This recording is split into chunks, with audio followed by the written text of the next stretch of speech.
estamos iniciando uma nova série de mensagens e hoje estamos iniciando a série chamada Losers, né? E talvez você se pergunte, nossa, por que esse nome? Por que Losers? O que isso significa, gente? Losers é uma palavra em inglês que significa perdedores, ok? E aí eu te pergunto, por que a gente escolheu, por que a gente colocou o título da série em inglês e não em português? Porque essa palavra em inglês ela tem uma amplitude de significado maior do que em português. Lá nos Estados Unidos, isso é comum, é muito comum zoar alguém, fazer um bullying com alguém e utilizar essa palavra. Não estou recomendando bullying, ok? Não é isso que eu estou fazendo. E vocês vão ver, então, que essa é uma palavra popular norte-americana e como somos influenciados pela cultura norte-americana, hollywoodiana, nós, então, às vezes aderimos algumas palavras aqui no nosso vocabulário, né? Eu tenho um primo que, às vezes, todas as vezes que você falava alguma coisa, uma coisa que não fez nexo ou meio sem sentido, ele fazia loser, entendeu? Era uma coisa lá dos Estados Unidos, falando, nossa, que bobeira que você falou e tudo mais, e etc.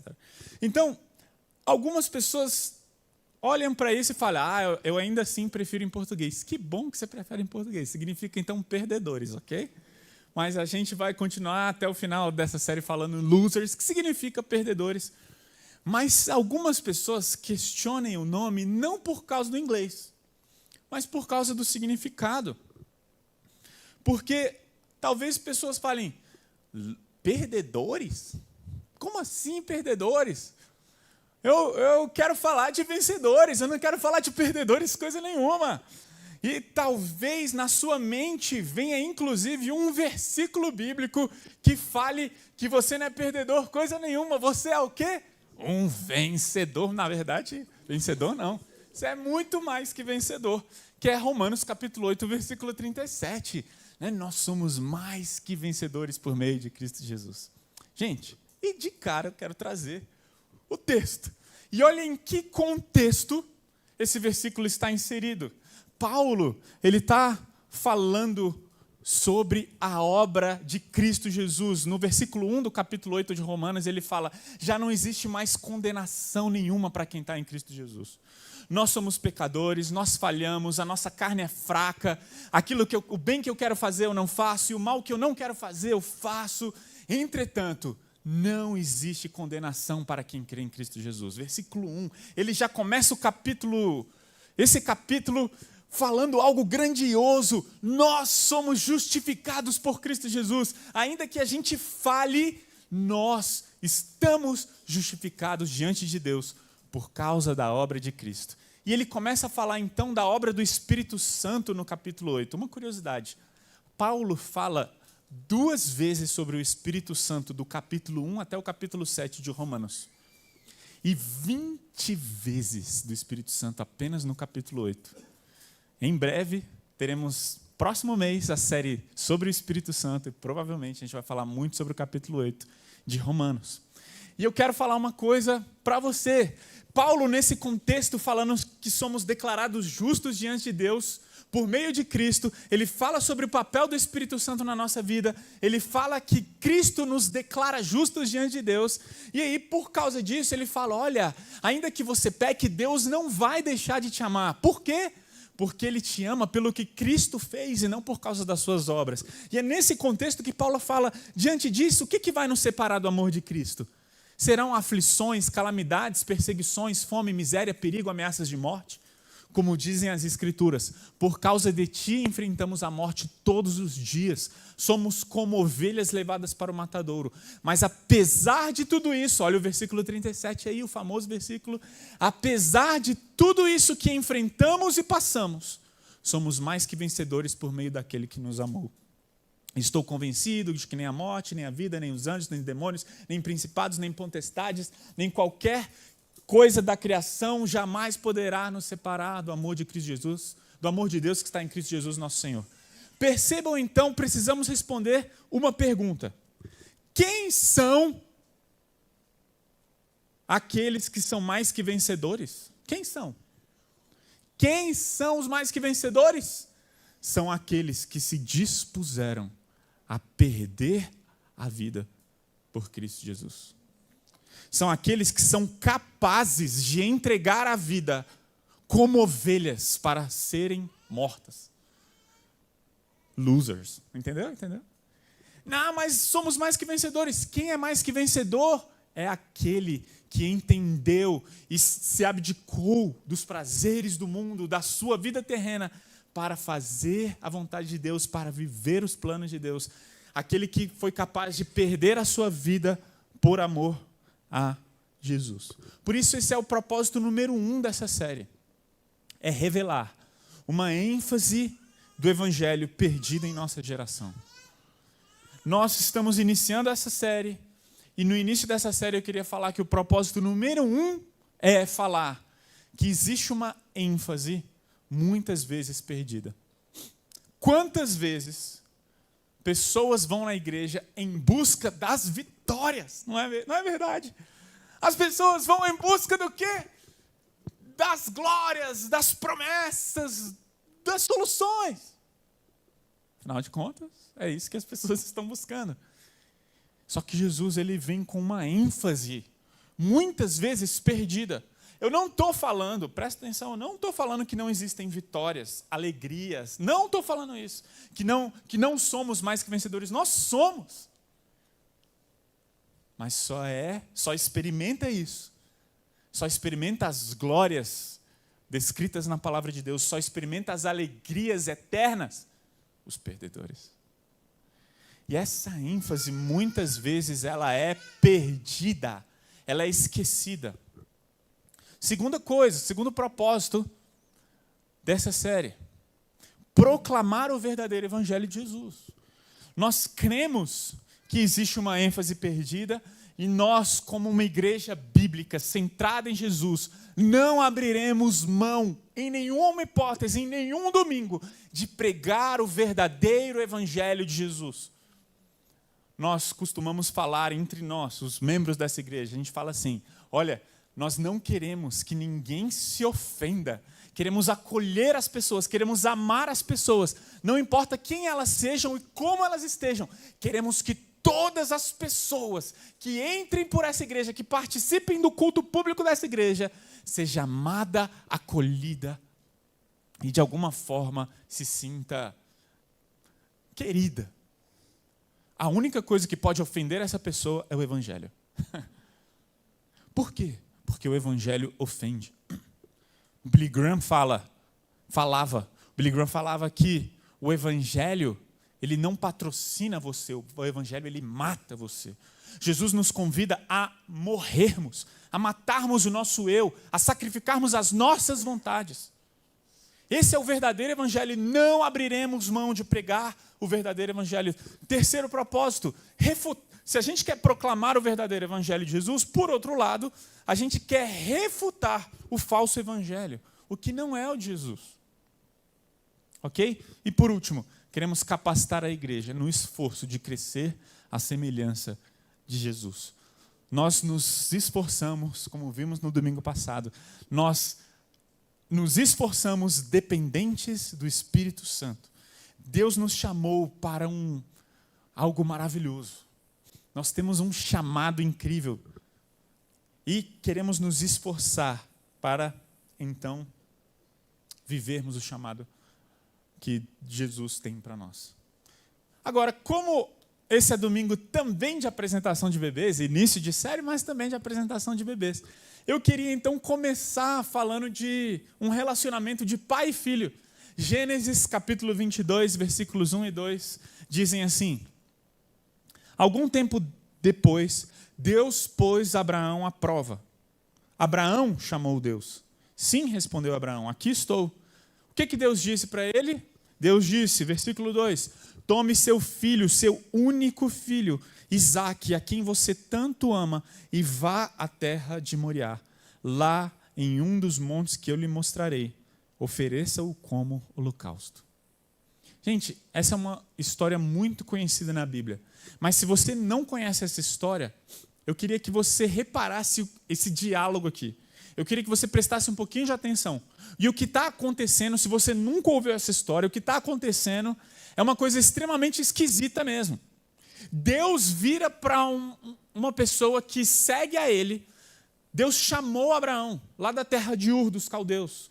Deus chamou Abraão e falou: Abraão, a partir de você, eu vou começar o meu povo. O povo que se chama pelo meu nome, o povo de Deus, vai começar por você, Abraão. Você vai ser o patriarca, vai ser o pai, vai ser o primeiro. É a partir de você que o povo de Deus será conhecido em toda a terra. E Abraão creu em Deus, creu nesse desafio, aceitou esse desafio, e no meio do processo, Deus fala assim para Abraão: olha, a sua esposa vai ter um neném. Só que eles eram muito, muito velhos, eles eram muito idosos. A palavra, ao que tudo indica, Sara tinha perto de 99 anos quando teve Isaac. Ok? E Abraão tinha mais de 100 anos quando Isaac nasceu. Sem contar que eles tinham feito várias presepadas antes disso, porque Sara teve a fé esmorecida, ela, de alguma forma, não creu que teria um filho, então ela pegou a sua serva, falou para ela ter relações com o marido. Foi uma coisa terrível, eles fizeram várias presepadas. Mas Deus é fiel na sua promessa. Em Gênesis capítulo 15, Deus fala: eu vou cumprir essa aliança, ainda que você não cumpra a sua parte, eu vou cumprir a minha. E quando Deus cumpre a parte dele, Sara ficou grávida e ela deu à luz, com 99 anos, a um menino chamado Isaac. Gente, olha só. Deus prometeu para Abraão o quê? Que ele seria pai de uma multidão de pessoas. Deus também prometeu que Sara ficaria grávida, e ela ficou e deu à luz a um filho. Imagina o quanto Isaac não era amado, desejado. Imagina o quanto Sara não esperava. Gente, eu demorei 4 anos. Eu e a Thalita demoramos 4 anos para ter a Elisa. Gente, 4 anos eram infindáveis. A gente estava 4 anos tentando engravidar, e não engravidava, e vai em médico, e vai aquilo. E parece uma eternidade.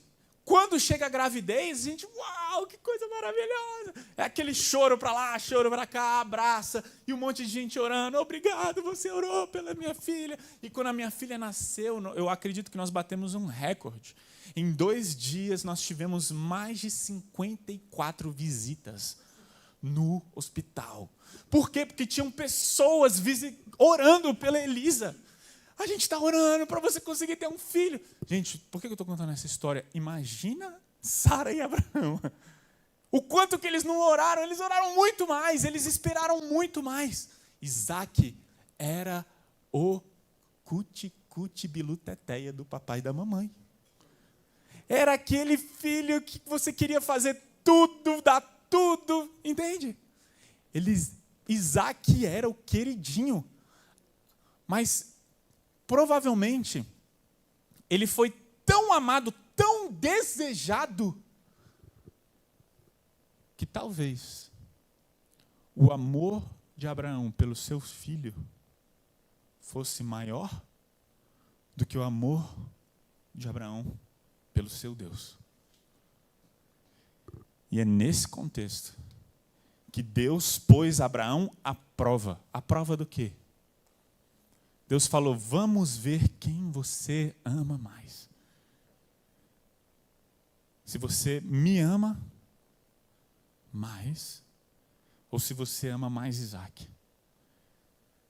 E a prova é a seguinte: pega Isaac, sobe o monte e ofereça-o como sacrifício.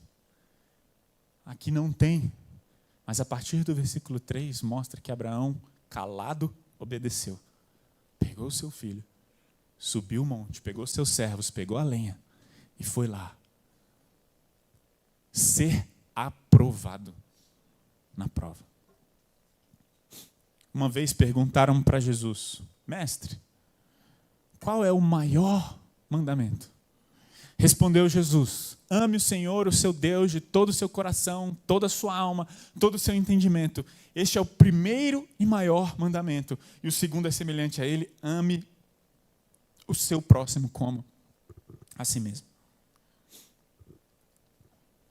Deus, Ele deseja ser amado acima de tudo e de todos. Ele merece ser amado acima de tudo e de todos.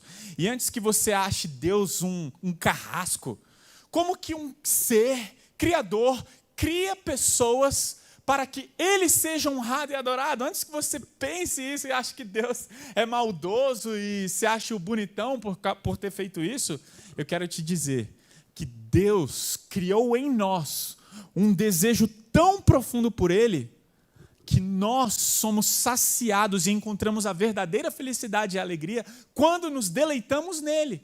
Deu para entender mais ou menos? Não sei se ficou difícil de entender, mas eu quero repetir isso que eu acabei de falar de outra forma. Eu quero te dizer que Deus não é um carrasco quando Ele manda ser amado acima de todas as coisas. Sabe por quê?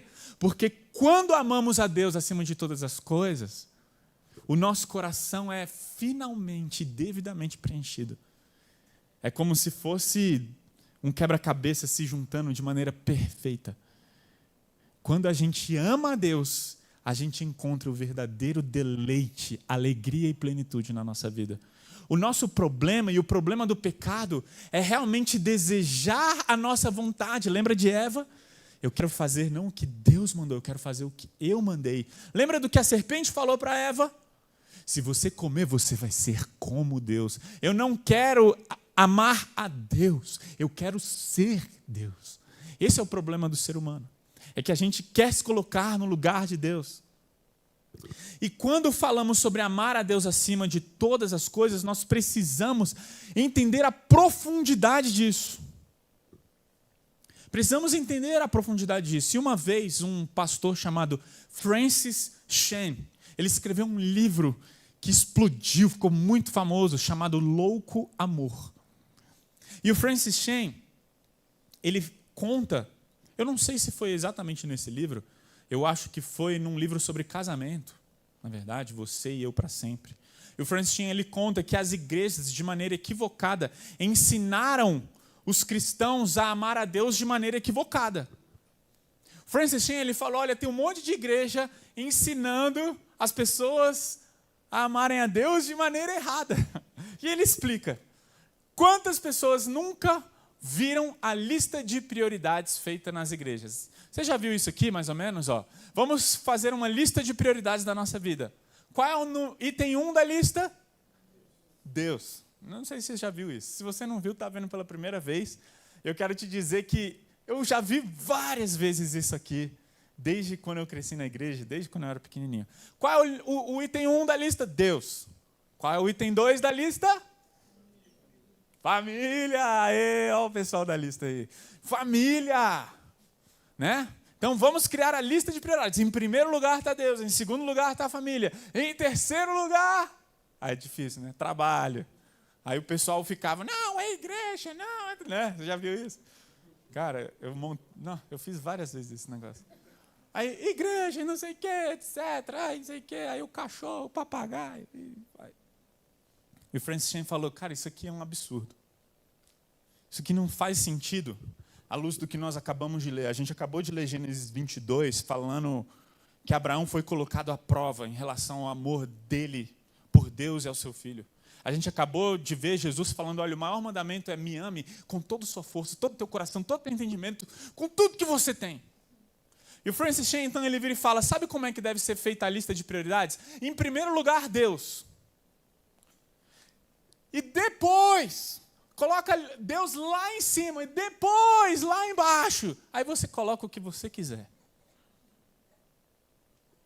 Em outras palavras, o que o Francis Chan estava falando é que Deus, ele não deve ser colocado num nível de categoria onde devemos amá-lo mais, aí depois, não. O nosso amor por Deus, ele deve sobrepujar, ele deve sobressair sobre tudo e sobre todos. Em outras palavras, o que o Francis Chan estava falando, as igrejas estão ensinando as pessoas a amarem a Deus de maneira equivocada. Deus não é uma pessoa, um ser apenas que você ama, assim como você ama o seu cachorro. Em outras palavras, o que o Francis Chan estava falando é mais sério do que isso. Você não deve amar a Deus um pouquinho mais do que você ama o seu filho. Não. Você deve amar a Deus muito mais do que você ama seu marido, sua esposa, seu filho, sua família, seu sobrinho, sua tia, seu amigo. Qualquer coisa que concorra com o amor de Deus na sua vida precisa ser analisada. E Deus vai colocar à prova. E foi isso que aconteceu com Abraão. Abraão amava o Senhor. Mas talvez o amor dele por Isaac estivesse muito próximo do amor dele por Deus. E Deus então provavelmente falou: eu quero criar uma distância disso aí. Vamos ver quem você ama mais. E eu te pergunto, o que você ama mais? Quem você ama mais? Era isso que Deus estava fazendo. Você ama mais seu filho e sua família? Você ama mais o que? As promessas de Deus na sua vida? Ou você ama o Deus dos seus filhos, o Deus da sua família, o Deus das promessas? Percebe o que estava acontecendo com Abraão? Abraão tinha tudo. Ele estava num cenário onde o coração dele estava inclinado para adorar o seu filho. E antes que você fale, como assim adorar? Nós criamos ídolos. A coisa mais fácil do mundo é criar um ídolo que a gente ama. Tim Keller, ele dizia que as melhores coisas da vida são as coisas mais fáceis para se tornar um ídolo na nossa vida. As coisas que a gente mais ama são os maiores potenciais de ídolo na nossa vida. O que você mais ama? E essa é uma das perguntas mais importantes de hoje. Com frequência somos colocados à prova para saber se amamos mais as bênçãos de Deus do que o Deus das bênçãos. E por isso precisamos parar de brincar com isso. Deus leva muito a sério o fato de que nosso amor por Ele deve ser a decisão, o sentimento e a compreensão mais elevados da nossa vida. E talvez isso estava faltando para um jovem rico, descrito lá em Mateus capítulo 19. Eu não sei se você já ouviu sobre essa história. Mas uma vez Jesus estava pregando e um jovem rico procurou Jesus e falou: Jesus, na versão NVT, nova versão transformadora, versículo 16, ele fala assim: mestre, o que farei de bom para ter a vida eterna? Ou seja, o jovem rico ele estava procurando Jesus para quê? Por que ele foi até Jesus? Eu quero saber o que eu faço para ter a vida eterna. Respondeu-lhe Jesus: por que você me pergunta sobre fazer coisas boas? Há somente um que é bom. Em outras palavras, Jesus estava falando: olha, não existe nada que você faça de bom para ter a vida eterna. Mas vamos lá, Jesus parece que faz uma brincadeira. Jesus se utiliza de um discurso para colocar ele contra a parede. Foi mais ou menos isso. Falou: obedeça aos mandamentos. O garoto perguntou: quais mandamentos? Quais mandamentos eu devo obedecer para ter a vida eterna? Sabe o que Jesus falou? Jesus falou, são 10 mandamentos, né? Lá de Moisés, lá em Êxodo 20. Jesus falou: olha, não vai matar, não vai roubar, não vai adulterar, ama o teu irmão, né? Sabe o que Jesus falou para ele? Os mandamentos de 5 a 9. E sabe o que aquele jovem rico falou para Jesus? Me dei bem. Sabe por quê? Porque eu estou cumprindo todos esses mandamentos. Eu nunca roubei, nunca matei, nunca cheirei. Estou de boa. Às vezes a gente busca a Deus apenas no intuito de: quero minha vida eterna. Eu quero uma garantia boa para depois da morte. Muitas pessoas falam de Jesus, inclusive dessa forma. A maioria dos cristãos, eu não sei se você já passou pela experiência de juntar-se com um grupo para fazer evangelismo na rua. Não sei se você já passou por essa experiência. Eu já fiz isso várias vezes na minha adolescência. E como nós éramos ensinados a falar sobre Jesus, muitas vezes, os professores de evangelismo nos ensinavam a chegar diante de uma pessoa e falar: se você morrer, você vai para onde? Não é? Eu não sei. Pois eu quero te dizer que se você crer em Jesus, você vai para o céu. Quem quer Jesus? Eu quero ir para o céu. Está entendendo? Você está entendendo? É claro que eu quero Jesus. E Jesus, então, se tornou, sabe o quê? Um ingresso. Jesus se tornou um ingresso. A mensagem do Evangelho se tornou um ingresso para quando a gente morrer, a gente vai estar com Deus, aleluia, está tudo bem, entende? Vocês conseguem perceber o que aconteceu? Vocês perceberam como, dessa forma, a gente diminui o Evangelho? Jesus, ele não é um bilhete para ir para o céu. Jesus, ele é o Senhor, Criador de todas as coisas, merece toda a honra, toda a glória, toda a exaltação. Jesus, sendo o dono e Senhor de todas as coisas, se fez homem para morrer no meu e no seu lugar. Ele é o nosso Salvador e ele merece sim toda a dedicação, todo amor, toda devoção. Ele não é um bilhete, ele não é um ingresso para o céu depois na morte. Jesus, ele quer ser o dono, o Senhor, Salvador da nossa vida. O Redentor da nossa vida. Por isso Jesus vira para o jovem rico e fala: olha, tem uma coisa que você não fez, querido. Eu sei que você nunca matou, nunca roubou, nunca cheirou, nunca fumou maconha, tá? Mas deixa eu te falar uma coisa. Pega as coisas que você tem. Você é rico, né? Pega o que você tem, vende. Pega esse dinheiro, dá para os pobres e me segue. Sabe o que Jesus estava fazendo aqui? A mesma coisa que ele fez com Abraão. Quando Abraão pegou Isaac para sacrificar, ele falou: tá bom, Senhor, eu vou fazer isso. Quando ele foi sacrificar Isaac, um anjo apareceu e falou: não mate seu filho. Eu já entendi que você me ama e me teme. Você me ama mais do que Isaac.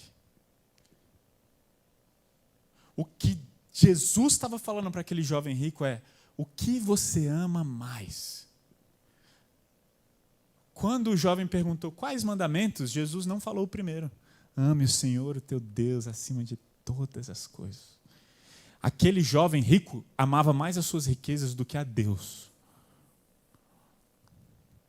A pergunta que eu tenho para você é: o que você ama mais? O que você ama mais? E como podemos saber se Deus é o maior amor da nossa vida? Como que a gente sabe? Como descobrir se Deus é o maior amor da nossa vida? Ou são meus filhos, minha família? Como que eu descubro isso? Através da nossa disposição em obedecê-lo. Através da nossa disposição em perder. Torne-se um perdedor. Torne-se um loser. Perca. Que foi o que Jesus disse. Depois chamou a multidão e os discípulos e disse: se alguém quer ser meu seguidor, vocês querem me seguir, negue-se a si mesmo, tome sua cruz e siga-me.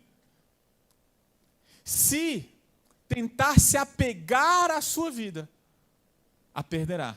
Mas se perder a sua vida por minha causa e por causa do Evangelho, a salvará. Que vantagem há em ganhar o mundo, mas perder a vida? Hoje, milhares de pessoas, se não milhões de pessoas, estão em um culto denominado cristão.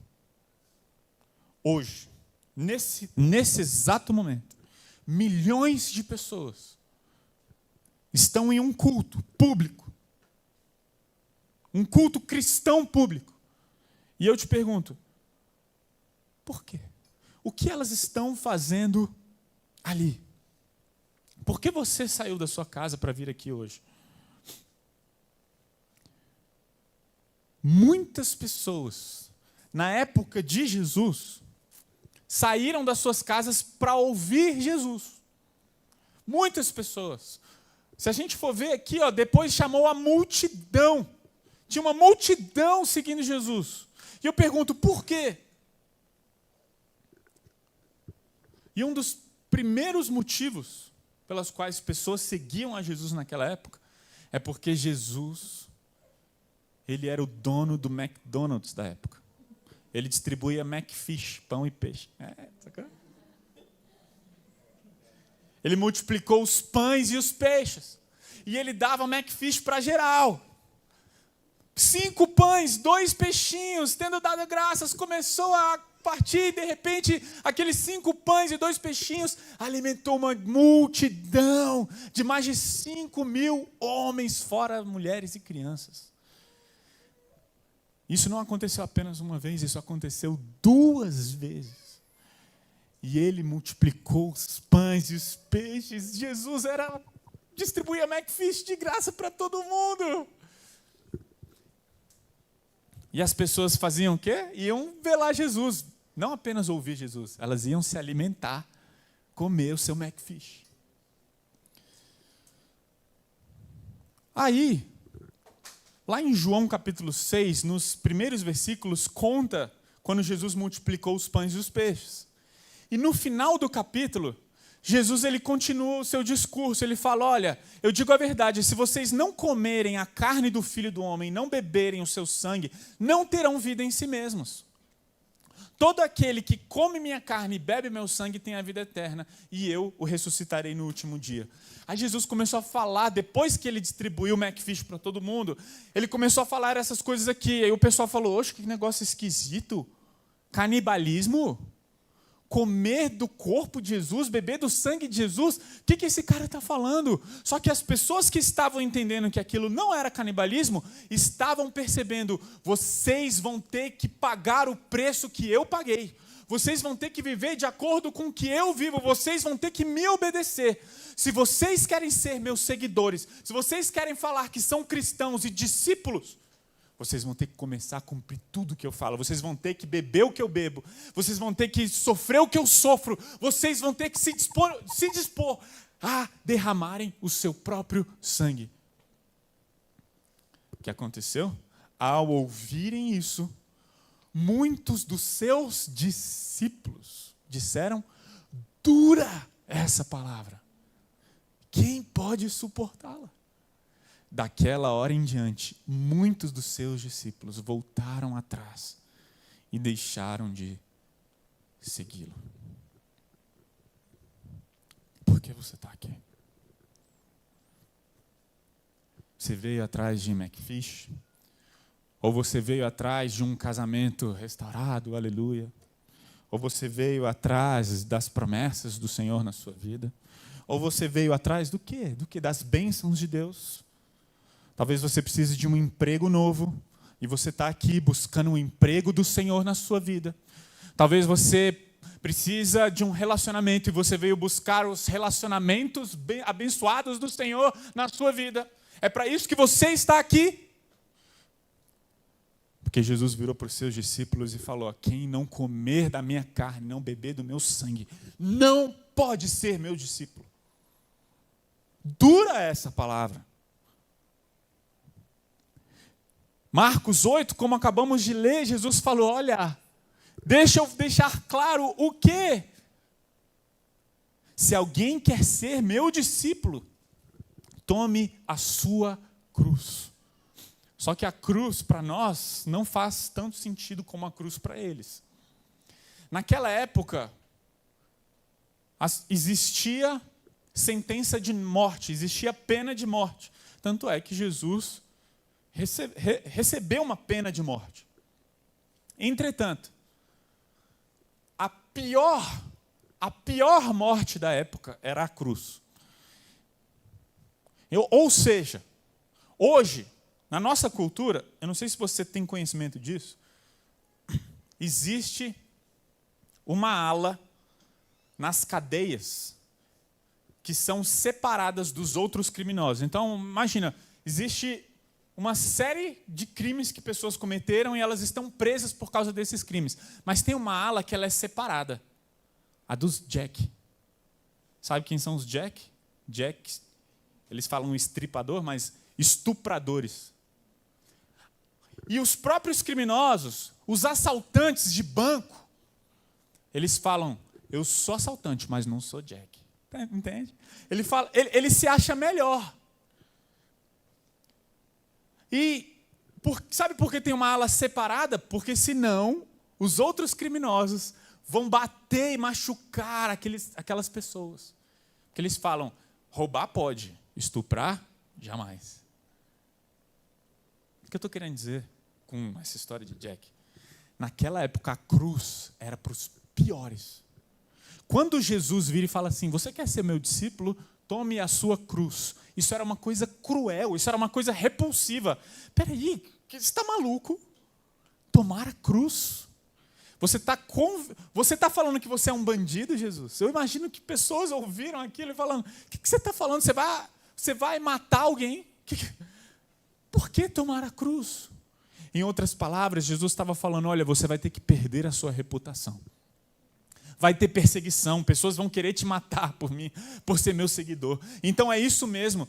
Se você não tomar a sua cruz, se você não se dispuser a sofrer, morrer por minha causa, você não pode ser meu discípulo. É uma condição. E sabe o que é mais interessante? De todos os apóstolos de Jesus, só um não se tornou mártir. E quase se tornou, que foi João. Não sei se você sabe, mas a história da igreja diz que André morreu crucificado num X.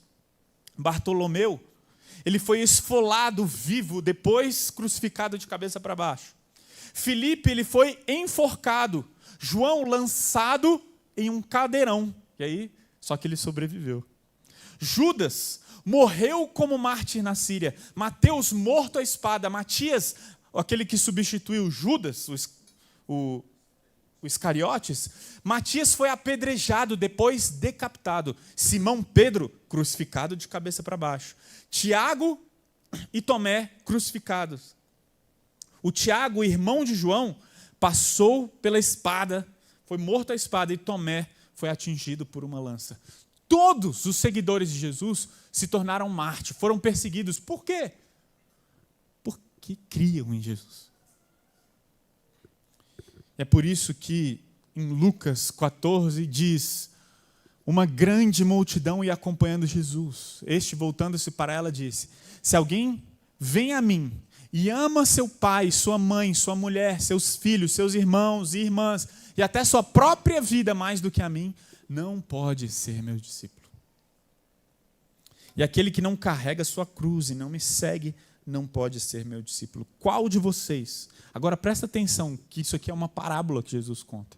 Qual de vocês, se quiser construir uma torre, primeiro não se assenta e calcula o preço para ver se tem dinheiro suficiente para completá-la? Sabe o que Jesus estava falando quando ele disse isso aqui no versículo 28? Ele estava falando, olha, quem ama o seu pai, sua mãe, seu filho ou a sua vida mais do que a mim, não pode ser meu discípulo. E assim como uma pessoa, antes de construir uma casa, ela se senta, faz um planejamento, faz um cálculo para ver se ela vai chegar até o final da obra, porque senão aquela obra vai ficar parada e ele vai perder dinheiro. Veja o custo de ser meu discípulo. Tem um preço. Tem um preço. Nós precisamos parar com essa ideia de cristianismo moderno, ocidental, que tomou conta dos cristãos de hoje. Como se nós pudéssemos nos dizer cristãos. Existem muitas pessoas que falam, não, eu sou cristã, eu sou um discípulo de Jesus, mas vive a vida do jeito que ela quer. E tem um monte de gente assim hoje dentro das igrejas. Só que isso é um absurdo, isso não faz sentido. Existe um preço, existe um custo. Que custo é esse? Negue-se a si mesmo, tome a sua cruz, perca a sua vida. Se você não perder a sua vida, você não vai ganhá-la. Não existe salvação eterna para aqueles que querem Jesus apenas como um ingresso para ir para o céu. Não existe isso, não existe. Se você acreditou nisso, você foi enganado por um falso evangelho durante toda a sua vida. Martin Luther King, ele dizia: se você não está pronto para viver por uma causa, então você não está pronto para morrer por uma causa, então você não está pronto para viver por ela. Agora, entenda algo importante. Quando Jesus nos chama à negação total da nossa vida, abnegação e entrega, ele não está pensando assim: eu quero que vocês sejam infelizes. Sabe? Isso é um detalhe muito importante.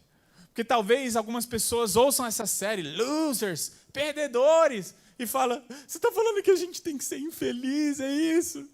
Ser cristão, então é ser um miserável, que não pode fazer nada. É um miserável que não pode desfrutar de nada aqui dessa terra. Não, não é isso. Ser cristão é alguém que, assim como Abraão, precisa ser provado todos os dias, para que a gente se lembre, a razão da nossa vida é Cristo. Ele é o maior amor da nossa vida. Se a gente ama alguém mais do que a Cristo, estamos equivocados. Precisamos perder a nossa vida, precisamos repensar quem amamos mais. Você ama mais sua família, seus filhos, sua esposa? Você ama mais a sua própria vida, os seus desejos carnais, os seus prazeres? Então, algo está errado. Jesus nos convida aqui a dizer, não a viver uma vida infeliz, até mesmo porque quem perder a sua vida vai ganhá-la. Como aquela mulher samaritana que creu em Jesus. E ela falou: agora eu sei o que é viver. Por isso, se você acha que por ter feito uma oração no passado, você é salvo,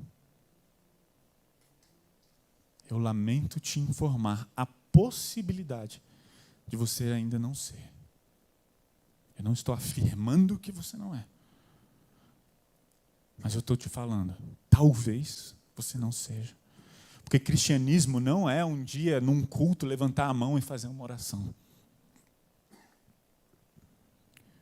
Nós precisamos chegar a esse nível de rendição. E Deus vai provar o nosso coração até que a gente chegue. Deus quer ver o nosso coração. E enquanto o nosso coração não amar a Deus mais do que todas as coisas, nós continuaremos sendo provados, porque esse é o alvo de Deus para nós. Se a gente quer se tornar semelhante a Cristo Jesus, o alvo de Deus para nós é sermos capazes de orar: Deus, eu não quero que isso aconteça, mas que seja feita a tua vontade, não a minha. Se tiver que acontecer, amém. Eu não queria sofrer, mas se eu tiver que sofrer para que o evangelho seja propagado, para que as pessoas conheçam quem é Jesus, amém. Que é o que Jesus disse aqui, ó. Ele falou: aquele que não carrega a sua cruz e não me segue, não pode ser meu discípulo. Não pode ser meu discípulo. Agora, tem algo muito importante nessa história toda, porque a disposição de perder a vida e de amar a Cristo Jesus, ela só chega em nossa vida a partir da compreensão do que nós já ganhamos em Cristo Jesus. Eu queria te contar uma história. Eu queria ler essa história, tá bom? A gente está encerrando o nosso culto. Daqui a pouco a gente vai chamar os pais com as crianças para a gente fazer uma oração nessa apresentação de bebês. E eu queria que você prestasse atenção nessa história que eu vou ler.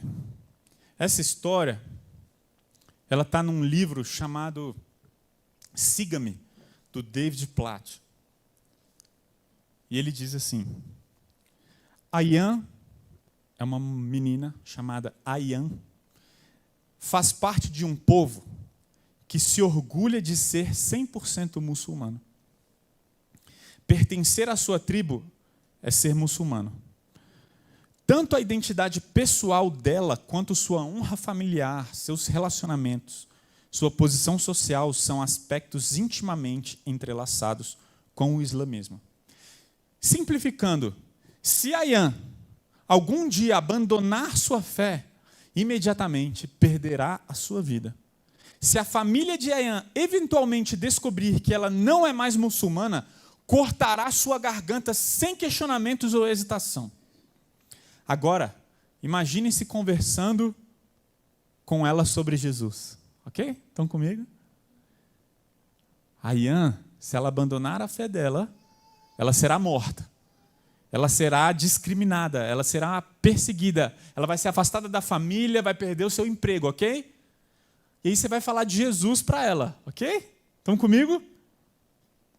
Imagine-se falando com ela sobre Jesus. Você começa dizendo-lhe o quanto Deus a ama, a ponto de enviar seu único filho para morrer por seus pecados na cruz. Enquanto fala, você sente o coração dela sendo amolecido, inclinado para o que está sendo dito. Entretanto, ao mesmo tempo, você sente que o espírito dela treme ao imaginar o que lhe custaria seguir Jesus. Com temor nos olhos e fé no coração, ela pergunta: como posso me tornar uma cristã? Há duas opções de respostas para ela. Pode-se dizer a ela o quão fácil é se tornar um cristão. Se simplesmente concordar com algumas verdades e repetir uma oração específica, ela pode ser salva. Nada mais é necessário, ela só precisa fazer uma oração. Falar: Jesus, entra no meu coração. A segunda opção é dizer a verdade. Pode-se dizer a Ayaan que o Evangelho de Deus a está chamando para morrer. A está chamando para ser uma perdedora. Literalmente. Morrer para a sua vida. Morrer para a sua família. Morrer para os seus amigos. Morrer para o seu futuro. E ao morrer, viver. Viver em Jesus. Viver como membro de uma família global que inclui todas as tribos. Viver com amigos de todas as eras. Viver em um futuro onde a alegria durará para sempre. Ayaan não é uma pessoa imaginária. Ela é uma mulher real que conheci e que fez uma escolha de se tornar cristã, de morrer para si e viver para Cristo, custe o que custar. Por causa de sua decisão, foi forçada a abandonar sua família e se isolar dos seus amigos. Isso o David Platt conta. E eu queria continuar. Contudo, ela agora trabalha na estratégia e no sacrifício de espalhar o evangelho entre o seu povo.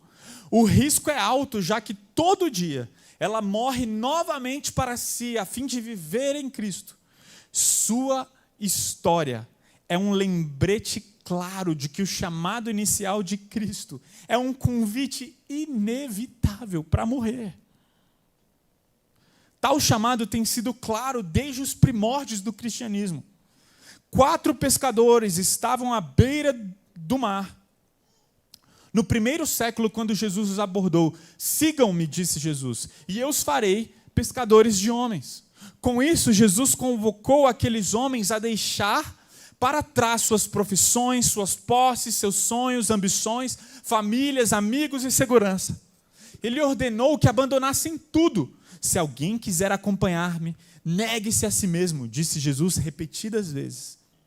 Em um mundo em que tudo gira em torno do eu, proteja-se, promova-se, persevere-se, divirta-se, conforte-se, cuide-se. Jesus disse: mate as suas vontades. E foi exatamente o que aconteceu. De acordo com as Escrituras e com a tradição, aqueles 4 pescadores pagaram um alto preço por seguir Jesus. Pedro foi crucificado de cabeça para baixo, André foi crucificado na Grécia, Tiago foi decapitado e João exilado. Contudo, eles creram que valia a pena pagar o preço. Esses homens encontraram em Jesus alguém por quem valia a pena perder tudo. Encontraram em Cristo um amor que excede todo entendimento, uma satisfação que supera as circunstâncias e um propósito que transcende qualquer outra ambição neste mundo. Ávidos, dispostos e contentes, perderam suas vidas a fim de conhecer, seguir e proclamar o Cristo. Nas pegadas de Jesus, esses primeiros discípulos descobriram um caminho pelo qual valia a pena entregar suas vidas. 2000 anos depois, pergunto-me, qual pergunta?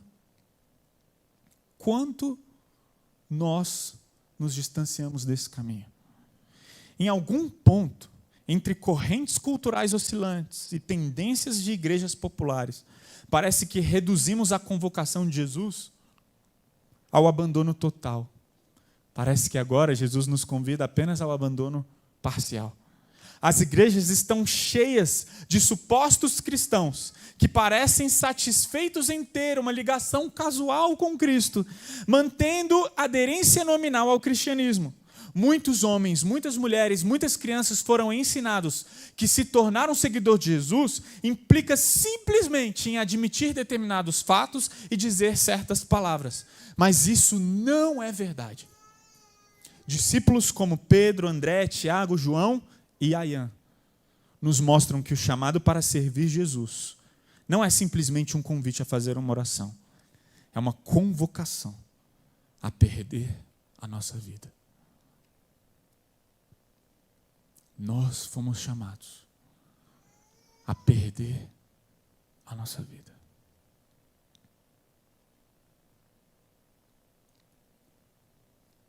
O que faz pessoas se submeterem a essa perda total? Aquilo que elas ganharam. Pois o amor de Cristo nos constrange, porque estamos convencidos de que um morreu por todos, logo todos morreram. Nós só somos capazes de perder tudo quando entendemos que sem Ele não somos nada. Nós só somos capazes de entregar por inteiro a nossa vida quando entendemos que na cruz Jesus pagou as consequências eternas do nosso pecado. O Evangelho vem para nos mostrar uma verdade.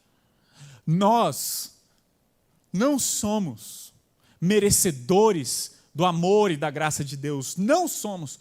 Todos nós somos pecadores.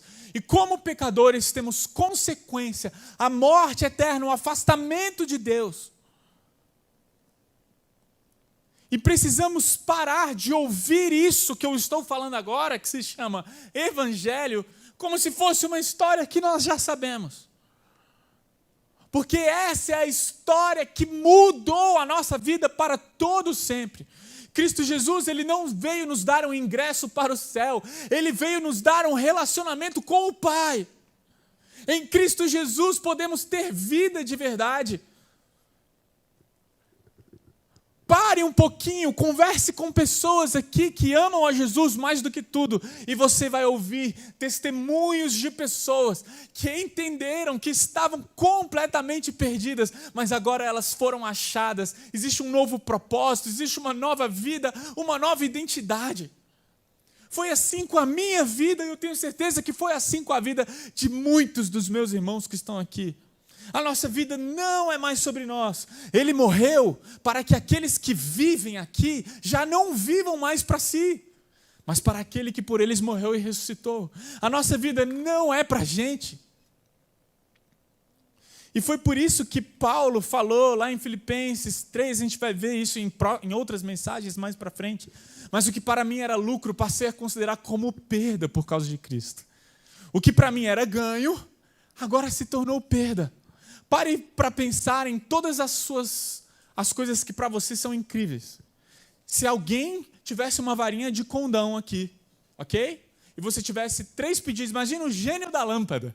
Tá? Você está com uma lâmpada na mão e você tem 3 pedidos para o gênio da lâmpada. O que você iria pedir? O que você iria pedir para o gênio da lâmpada? Imagine que ele fosse atender os seus 3 desejos. O que você pediria?